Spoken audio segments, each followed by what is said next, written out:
বাংলাদেশ সেনাবাহিনীর সহায়তায় দীর্ঘ ১৯ বছর পর সুদান থেকে দেশে ফিরেছেন মোহাম্মদ মইনুল হক। তিনি গাইবান্ধা জেলার সুন্দরগঞ্জ থানার তালুকবাজিদ গ্রামের রজ্জবালির ছেলে। বাংলাদেশ আর্মির ফেসবুকে দেয়া এক পোস্টে এ তথ্য জানানো হয়েছে। এতে আরও বলা হয়, ২০২২ সাল থেকে জাতিসংঘ শান্তিরক্ষা mission United Nations interim security force for আবেইতে বাংলাদেশের একটি ব্যাটালিয়ন মোতায়েন রয়েছে। ২০২৫ সালের মে মাসের প্রথম সপ্তাহে বাংলাদেশ ব্যাটালিয়ন ব্যানবাট ৩ এর একটি টহল দল আবেই বাজার এলাকায় হঠাৎ এক বাংলাদেশি নাগরিকের সন্ধান পায়। জানা যায়, প্রায় ১৯ বছর পূর্বে ঠিকাদারির কাজে সুদানের রাজধানী খার্তুমে পাড়ি জমান মইনুল, কিন্তু হঠাৎ শুরু হওয়া গৃহযুদ্ধ তার জীবনকে সম্পূর্ণ বিপর্যস্ত করে দেয়। বহুদিন অবরুদ্ধ অবস্থায় থাকার পর প্রাণ বাঁচাতে তিনি পলায়ন করে চলে আসেন আবেই অঞ্চলে।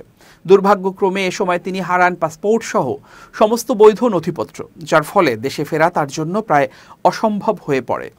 বাংলাদেশ সেনাবাহিনীর সদস্যদের সাক্ষাৎ পেয়ে তার দেশে ফিরে আসার প্রবল আকুতির কথা জানান।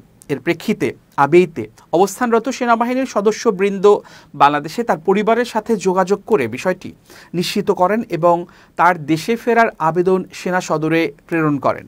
পরবর্তীতে আবেদনটি সশস্ত্র বাহিনী বিভাগের মাধ্যমে পররাষ্ট্র মন্ত্রণালয়ে প্রেরণ করা হলে গত ১৫ আগস্ট ইথিওপিয়ায় অবস্থিত বাংলাদেশি দূতাবাস কর্তৃক উক্ত ব্যক্তির বাংলাদেশে প্রত্যাবর্তনের নিমিত্তে ট্রাভেল পারমিট ইস্যু করা হয়। এছাড়া মইনুলের বর্তমান আর্থিক অবস্থা বিবেচনা করে দূতাবাস কর্তৃক বাংলাদেশে প্রত্যাবর্তনের বিমান ভাড়া এবং আনুষঙ্গিক আর্থিক সহায়তা প্রদান করা হয়।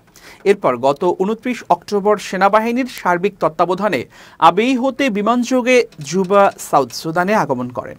জুবা সাউথ সুদান হতে তিনি ইথিওপিয়ান এয়ারলাইন্সের একটি বিমানযোগে হজরত শাহজালাল আন্তর্জাতিক বিমানবন্দর ঢাকায় অবতরণ করেন।